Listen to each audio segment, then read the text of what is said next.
حافظوا على الصلوات والصلاة الوسطى وقوموا لله قانتين فإن خفتم فرجالا أو ركبانا فإذا أمنتم فاذكروا الله كما علمكم ما لم تكونوا تعلمون والذين يتوفون منكم ويذرون أزواجا وصية لأزواجهم متاعا إلى الحول غير إخراج فإن خرجن فلا جناح عليكم فيما فعلن في أنفسهن من معروف والله عزيز حكيم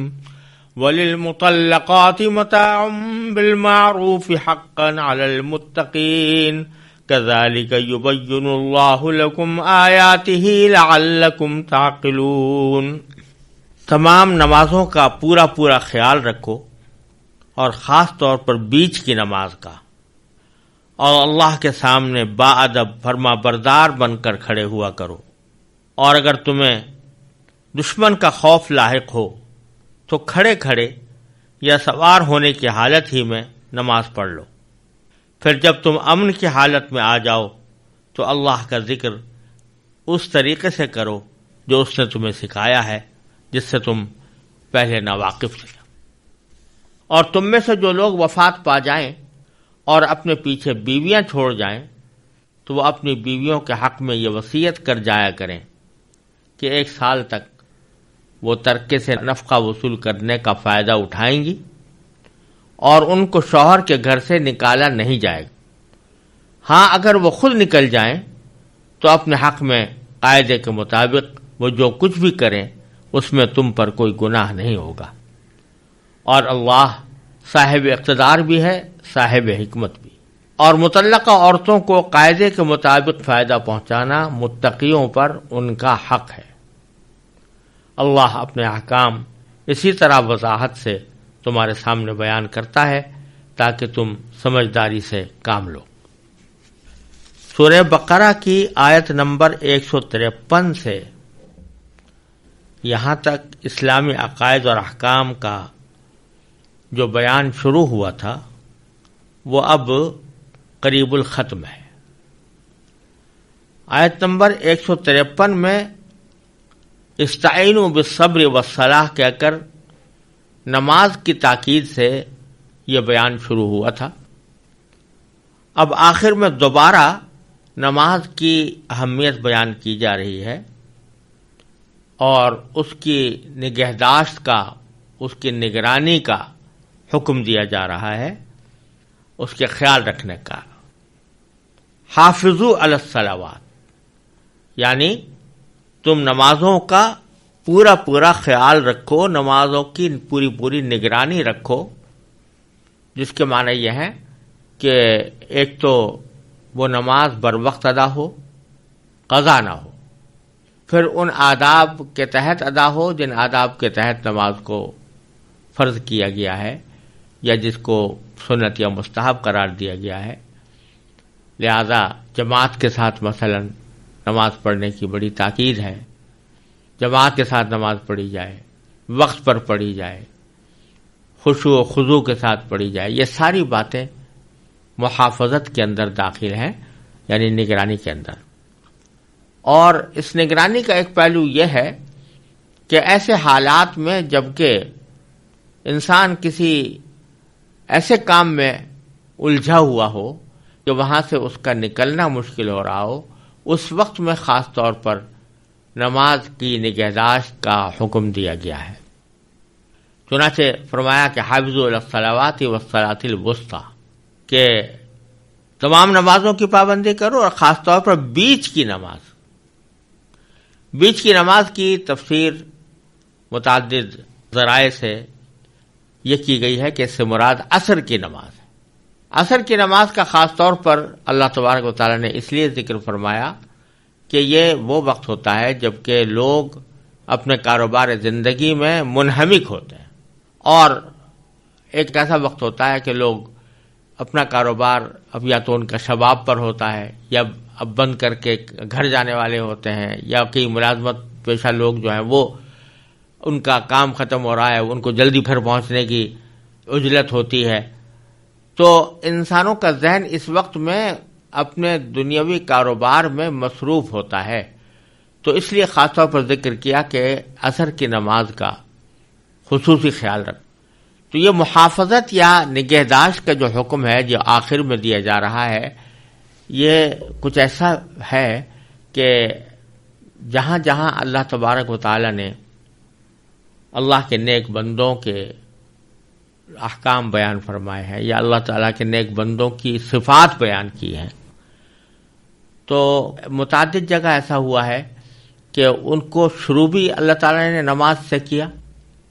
اور پھر ان صفات کو ختم بھی نماز پر کیا، لیکن جہاں ختم کر رہے ہیں تو وہاں پر محافظت کا لفظ ہے، یعنی پابندی کرنے کا اور نگہداشت اور نگرانی کرنے کا۔ جیسے سورہ مومنون کے شروع میں ان لوگوں کی صفات بیان کی گئی ہیں جو مومن ہیں، اور اللہ تعالیٰ فرماتے ہیں کہ وہ فلاح پانے والے ہیں، قد افلح المؤمنون۔ تو ان کی سب سے پہلی صفت یہ بیان فرمائی گئی کہ الذین هم فی صلاتهم خاشعون، جو اپنے نماز میں خشوع سے کام لیتے ہیں۔ تو یہ سب سے پہلا وصف جو ہے وہ نماز کا ذکر کیا گیا۔ پھر اور بہت سے اوصاف ذکر کرنے کے بعد آخر میں پھر فرمایا والذین هم علی صلواتهم یحافظون، کہ جو اپنی نمازوں کی پابندی کرتے ہیں یا ان کی نگہداشت کرتے ہیں۔ تو شروع بھی نماز سے اور ختم بھی نماز پر، لیکن نماز کے ساتھ محافظت کا ذکر فرمایا گیا۔ اسی طرح سورہ معارج میں بھی جہاں اللہ تعالیٰ نے نیک بندوں کا ذکر کیا ہے تو وہاں فرمایا الذین هم علی صلاتهم دائمون، کہ جو نماز کو ہمیشہ ادا کرتے ہیں، اور پھر اور بہت سے صفات بیان کرنے کے بعد پھر آگے فرمایا الذین هم علی صلاتهم یحافظون، کہ اپنے نماز کی پابندی کرتے ہیں یا اس کی نگہداشت کرتے ہیں۔ تو یہاں بھی سورہ بقرہ میں جہاں اللہ تبارک و تعالیٰ نے دین کے مختلف احکام بیان فرمائے ہیں اور مختلف عقائد کا بھی بیان آیا ہے، ان کی ابتدا میں اللہ تعالیٰ نے سب سے پہلے نماز کا ذکر کیا کہ یا ایھا الذین آمنوا استعینوا بالصبر والصلاۃ، اور پھر اب یہاں چونکہ وہ ختم ہو رہا ہے وہ بیان، تو آخر میں پھر دوبارہ نماز کی نگرانی کی تاکید کرتے ہوئے فرمایا گیا کہ وحافظوا علی الصلوات والصلاۃ الوسطی، اور یہ بات اس لیے کہ تمام احکام کے شروع میں بھی اور آخر میں بھی نماز کا ذکر کر کے اور نماز کی پابندی اور اس کی نگرانی کا ذکر کر کے تنبیہ فرمائی جا رہی ہے کہ تمام احکام میں سب سے زیادہ اہمیت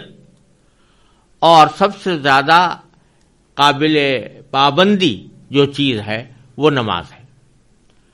جو شخص نماز کی پابندی کرے گا تو اس کے دوسرے کام بھی درست ہوں گے، اور جو نماز کے اندر اللہ بچائے کوتاہی کرے گا یا نماز کی طرف دھیان نہیں دے گا تو اس کے دوسرے کام اور زیادہ خراب ہوں گے۔ اور یہ بات حضرت فاروق اعظم رضی اللہ تعالیٰ عنہ نے اپنے عہد خلافت میں اپنے تمام گورنروں کو ایک سرکاری فرمان کے طور پر لکھی تھی، جس میں فرمایا تھا کہ جو شخص نماز کی پابندی کرے گا اس کے دوسرے کام بھی درست ہوں گے، وَمَنْ ضَيَّعَهَا فَهُوَ لِمَا سِوَاهَا أَضْيَعُ، اور جو نماز کو ضائع کر دے تو اس کے دوسرے کام زیادہ برباد ہوں گے۔ اس لیے اللہ تبارک و تعالیٰ نے یہاں پر شروع اور آخر دونوں میں نماز کا ذکر فرمایا، اور پھر فرمایا وَقُومُوا لِلَّهِ قَانِتِينَ، اور کھڑے رہو اللہ کے لیے، اللہ کے سامنے کھڑے رہو۔ کس طرح کھڑے رہو؟ قانتین، قنوت کی حالت میں۔ قنوت کا لفظ عربی زبان میں بہت سے معنی کے لیے آتا ہے، اور اس کو اگر اردو میں کسی ایک لفظ سے تعبیر کرنا چاہیں تو کسی ایک لفظ سے اس کا تعبیر کرنا دشوار ہے، اس لیے ترجمہ کرتے ہوئے ہم نے یہاں پر یہ لفظ استعمال کیا کہ با ادب فرما بردار بن کر کھڑے ہوا کرو۔ اس میں ایک پہلو تو قنوت کے اندر ہے ادب کا اور تعظیم کا، اور دوسرا پہلو ہے اطاعت کا، فرما برداری کا، اور اس میں اللہ تبارک و تعالی نے فرما برداری کا جو حکم دیا ہے کہ اس طرح کھڑے ہو جیسے باادب اور بردار آدمی کھڑا ہوتا ہے. تو اس کا لازمی طریقہ یہ ہے کہ وہ بالکل اس طرح کھڑا ہو کہ سوائے نماز کی کوئی اور بات نہ کرے، سوائے نماز کے کسی اور حرکت میں بلا وجہ اپنے آپ کو مبتلا نہ کرے، بلکہ سکون کی حالت میں کھڑا ہو. تو اسی آیت کے بارے میں احادیث میں آتا ہے کہ شروع میں نماز کے دوران بات چیت کرنا جائز تھا. حضرت زید بن ارقم رضی اللہ تعالیٰ عنہ فرماتے ہیں کہ شروع میں جب ہم نماز پڑھتے تھے تو اس میں کوئی ایک آدھ بات نماز پڑھنے والے سے اگر کر لی تو نماز پڑھنے والا بھی اس کا جواب دے دیتا تھا. مثلا سلام کر لیا تو سلام کا جواب دیتا تھا. کسی مثلا جماعت ہو رہی ہے تو کوئی پیچھے سے آیا تو وہ پوچھ لیتا تھا کہ کتنی رکعتیں ہوئی ہیں، تو وہ جواب بھی دے دیتے تھے. اس طرح کی گفتگو کا رواج بھی تھا اور یہ جائز بھی تھی. لیکن حضرت زید بن ارقم رضی اللہ تعالیٰ عنہ فرماتے ہیں کہ جب یہ آیت کریمہ نازل ہوئی وقوموا للہ قانتین، تو پھر ہمیں بات چیت کرنے سے منع کر دیا گیا اور ہمیں خاموش کھڑے رہنے کا حکم دیا گیا. اور اس میں چونکہ اس ایک پہلو قنوت کے اندر ایسا بھی ہے کہ آدمی اس طرح کھڑا ہو کہ باادب ہو، تو باادب ہونے کا ایک تقاضا یہ ہوتا ہے کہ وہ ساکن کھڑا ہو، سکون کی حالت میں ہو، بلا وجہ حرکت نہ کرے. تو اس لیے نماز کے آداب میں یہ بات داخل ہے کہ آدمی جب کھڑا ہو تو اس کے جسم میں کوئی حرکت نہ ہو، بلکہ وہ سیدھا کھڑا ہو اور بغیر کسی عذر کے اپنے ہاتھ نہ ہلائے، بغیر کسی عذر کے اپنے جسم کو حرکت نہ دے. ہاں اگر کوئی عذر پیش آ گیا، کوئی تکلیف زیادہ ہو رہی ہے، اس تکلیف کی وجہ سے آدمی کوئی اپنے ہاتھ کو حرکت دے دے تو اس میں تو کوئی مذائقہ نہیں. لیکن عام حالات میں ادب نماز کا یہی ہے کہ آدمی ساکت و صامت کھڑا ہو اور سوائے نماز کی حرکات کے کوئی اور حرکت اس کے جسم سے صادر نہ ہو. پھر آگے اللہ تبارک و تعالیٰ نے جب حکم دیا محافظت کا یا نگرانی اور نگہداشت کا کہ نماز کی نگرانی اور نگہداشت کی جائے، تو اس میں یہ پہلو ہمیشہ پیش نظر رہتا ہے کہ جن مواقع پر انسان نماز سے غافل ہو سکتا ہے ان مواقع کے اوپر بھی نماز کا خیال رکھے. تو اس کا ایک پہلو تو ابھی عرض کیا گیا کہ نماز عصر کی تاکید کی گئی، جو کہ عام طور سے کاروبار زندگی میں منہمک ہونے کا وقت ہوتا ہے. لیکن اب دوسرا اس کا پہلو یہاں پر اللہ تعالیٰ بیان فرما رہے ہیں کہ اگر حالت جنگ ہو، دشمن سے جنگ ہو رہی ہے اور اس جنگ کے اندر ایک خوف کی حالت ہے کہ دشمن کوئی حملہ نہ کر دے، تو یہ ایک ایسی حالت ہوتی ہے کہ اس میں اگر نماز چھوٹ بھی جائے تو آدمی سوچتا ہے کہ یہ تو ایک بالکل ہی ایمرجنسی کی صورت ہے، لہذا چھوٹ جانی چاہیے. لیکن اللہ تعالیٰ فرماتے ہیں کہ جب تک اس حالت خوف میں بھی جب تک تم نماز پڑھ سکتے ہو تو پڑھو، چاہے وہ عام طریقے سے ہٹ کر کوئی اور طریقہ اختیار کیا ہو تم نے. مثلا فرمایا کہ فَإِنْ خِفْتُمْ، اگر تمہیں دشمن کا خوف لاحق ہو، فَرِجَالًا، تو کھڑے کھڑے، اور رُكْبَانًا، یا سوار ہونے کی حالت ہی میں نماز پڑھ لو. کھڑے کھڑے کا مطلب یہ ہے کہ رکوع اور سجدہ نہ کریں اور کھڑے کھڑے ہی اشارہ کر دیں. رکوع کے لیے تھوڑا اشارہ سر سے اور سجدے کے لیے ذرا تھوڑا زیادہ سر کو جھکا کر اشارہ کر لیں اس وقت جب کہ خوف کی حالت ہے اور باقاعدہ نماز پڑھنے کا موقع نہیں ہے. تو کھڑے کھڑے اگر موقع مل رہا ہے تو کھڑے کھڑے پڑھ لو. اور وہ رکبانن او رکبانن، یعنی سوار ہونے کی عادت میں، جیسے پہلے زمانے میں گھوڑے کی پشت پر سوار ہوتے تھے، اسی حالت میں لڑائی ہوتی تھی، تو اس میں اگر موقع مل گیا ہے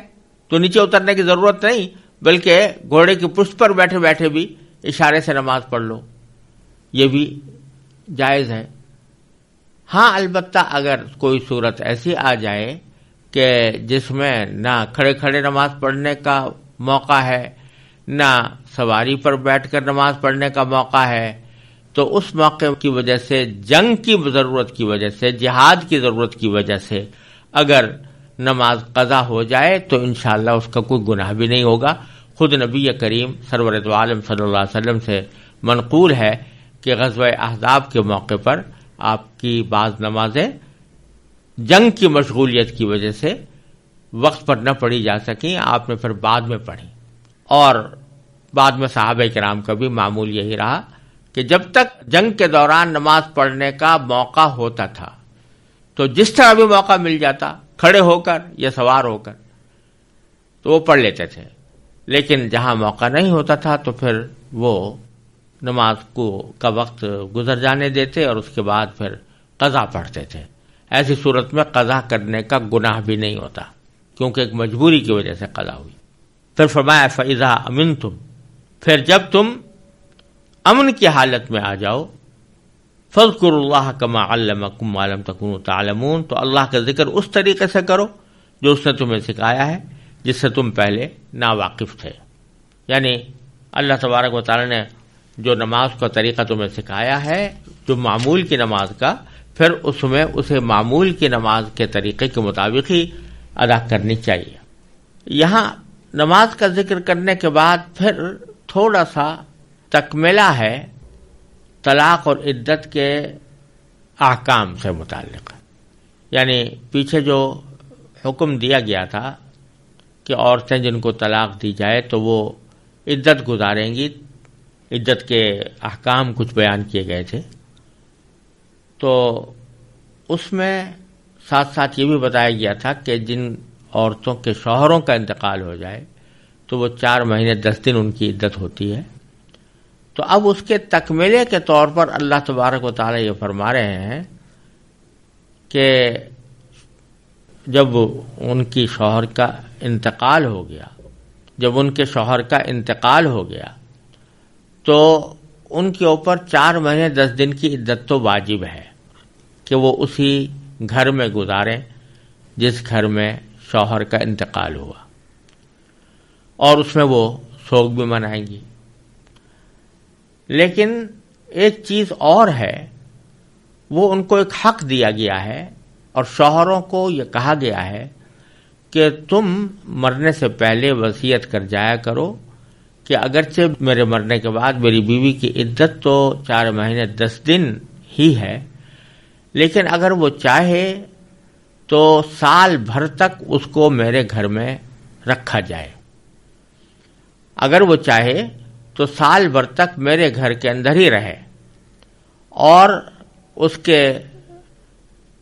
سسرال والوں کو یا مرنے والے کے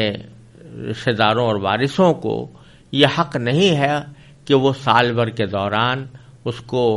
شوہر کے گھر سے باہر نکالیں، یا یہ کہیں کہ بھئی اب تم یہاں سے نکل جاؤ اور اپنا کوئی اور گھر تلاش کرو، بلکہ سال بھر تک ان کو شوہر کے گھر میں رہائش کا حق دینا ورثہ کے ذمہ واجب ہو جائے گا، اس وصیت کی وجہ سے جو شوہر کر کے جائے۔ اس کا مطلب یہ ہوگا کہ اگر خود عورت اپنی مرضی سے 4 مہینے 10 دن پورے کرنے کے بعد اپنی مرضی سے کہیں اور جانا چاہتی ہے، کسی اور گھر میں رہنا چاہتی ہے، تو بے شک رہے، اس کے اوپر کوئی پابندی نہیں۔ لیکن اگر فرض کرو اس کا کوئی ٹھکانہ دوسرا نہیں ہے، یا کسی اور وجہ سے وہ سال شوہر کے گھر میں ہی گزارنا چاہتی ہے، تو پھر اس صورت میں اس کو وارثوں کو اس کو نکالنے کا حق حاصل نہیں۔ یہ حکم اللہ تبارک و تعالی نے عطا فرمایا شروع میں کہ شوہروں سے کہا کہ تم یہ وصیت کر کے جایا کرو کہ تمہاری بیویوں کو سال بھر تک رہنے کا حق دیا جائے۔ یہ اس وقت کی بات ہے جب تک میراث کے احکام نہیں آئے تھے۔ بعد میں پھر اللہ تبارک و تعالی نے سورہ نساء میں میراث کے مفصل احکام عطا فرمائے، اور اس میں بیوی کو شوہر کے ترکے میں حصے دار بنایا کہ اگر مرنے والے کی اولاد ہے تو اس صورت میں بیوی کو 8واں حصہ، اور اگر اولاد نہیں ہے تو 4تھا حصہ بیوی کا ہے۔ تو جب اس کے ترکے میں بیوی حصے دار بن گئی تو اب یہ سال بھر تک شوہر کے ترکے سے نفقہ پانے اور اس کے گھر میں رہنے کا جو حق تھا اس کی ضرورت نہ رہی، کیونکہ شوہر کے ترکے میں سے ایک معقول مقدار بیوی کو مل جائے گی، تو اب وہ اپنے رہائش کا بھی انتظام کر سکتی ہے اور اپنے نان نفقے کا انتظام بھی کر سکتی ہے اس میراث کے حصے کے ذریعے۔ لہذا 4 مہینے 10 دن جو عدت کے ایام تھے اس میں تو بے شک وہ نفقہ پانے کی حقدار ہے شوہر کی طرف سے، لیکن عدت گزرنے کے بعد پھر اس کے نفقے کی ضرورت نہیں ہے، اور کیونکہ اس کو میراث میں حصہ مل رہا ہے۔ تو اس حکم کو اللہ تبارک و تعالی نے یہاں فرمایا کہ والذین یتوفون منکم، اور تم میں سے جو لوگ وفات پا جائیں، ویذرون ازواجا، اور اپنے پیچھے بیویاں چھوڑ جائیں، تو وصیۃ لازواجہم، تو وہ اپنی بیویوں کے حق میں یہ وصیت کر جایا کریں کہ متاعا الی الحول،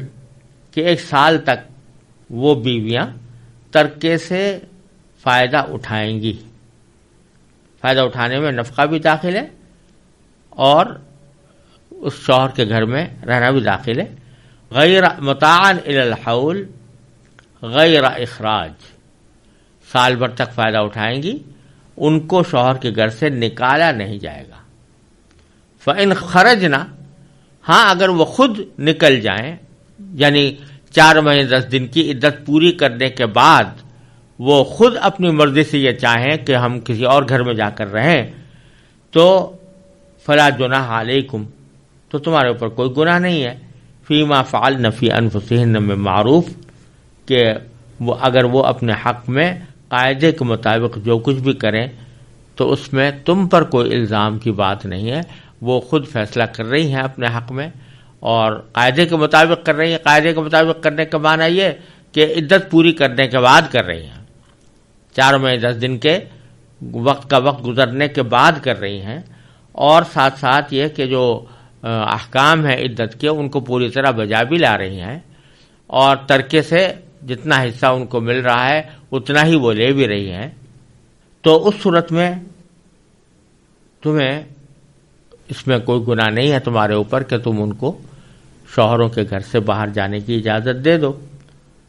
اور فرمایا کہ واللہ عزیز حکیم، اور اللہ تعالی صاحب اقتدار بھی ہے، صاحب حکمت بھی ہے۔ کیونکہ صاحب اقتدار ہے اس واسطے اس کو حق ہے کہ جو حکم چاہے دے دے، اور چونکہ حکمت والا ہے، صاحب حکمت ہے، تو ایسا ہی حکم عطا فرماتا ہے جو بندوں کی مصلحت کے مطابق۔ وَلِلْمُطَلَّقَاتِ مَتَاعٌ بِالْمَعْرُوفِ، پھر آگے ایک جامع جملہ مطلقات کے حق میں ارشاد فرما دیا کہ مطلقہ عورتوں کو قاعدے کے مطابق فائدہ پہنچانا متقیوں پر ان کا حق ہے، یعنی مطلقات جن کو طلاق دے دی گئی ان کو فائدہ پہنچانا متقیوں کے لیے، یعنی جو مومن ایسے ہوں جو تقوی کا لحاظ رکھتے ہیں، ان کے ذمہ ضروری ہے کہ ان کو فائدہ پہنچائیں۔ کیا فائدہ پہنچائیں یہاں اس کی تفصیل نہیں بیان فرمائی گئی۔ بعض جگہ وہ فائدہ پہنچانا واجب ہے، بعض جگہ پر مستحب ہے۔ واجب تو مثلا یہ ہے جیسا کہ دوسری آیات سے بھی معلوم ہوتا ہے اور نبی کریم سرور دو عالم صلی اللہ علیہ وسلم کے ارشادات سے بھی، کہ وہ فائدہ پہنچانا جو شوہروں پر اپنی بیویوں کا واجب ہے طلاق ہونے کے بعد بھی، وہ یہ کہ عدت کے دوران ان کا نفقہ ادا کریں، یہ واجب ہے، چاہے وہ مطلقات کسی بھی قسم کی ہوں، رجعی طلاق دی ہو تو بھی، بائن طلاق دی ہو تو بھی، مؤدد طلاق دی ہو تب بھی، ہر حالت میں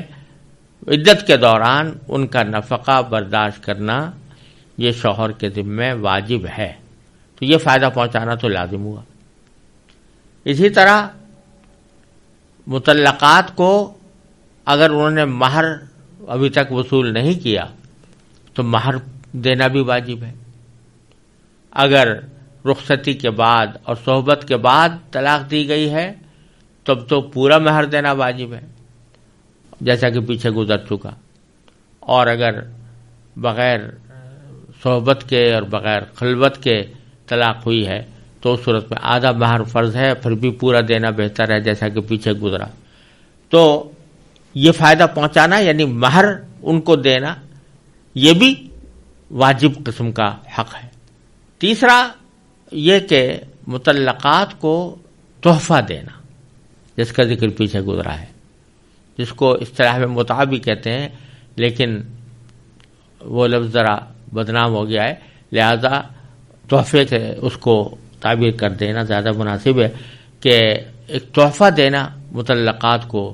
یہ بھی پیچھے گزر چکا ہے کہ بعض صورتوں میں واجب ہے، بعض صورتوں میں مستحب ہے. پیچھے گزرا ہے کہ اگر کسی خاتون سے نکاح ہوا اور اس میں مہر مقرر نہیں ہوا اور پھر رخصتی سے پہلے، صحبت اور خلوت سے پہلے ہی طلاق دے دی، تو اس صورت میں مہر تو کچھ واجب نہیں ہوتا، لیکن یہ تحفہ واجب ہوتا ہے. اور عام حالات میں جب کہ مہر مقرر ہوا ہو، رخصتی کے بعد بھی طلاق دی گئی ہو،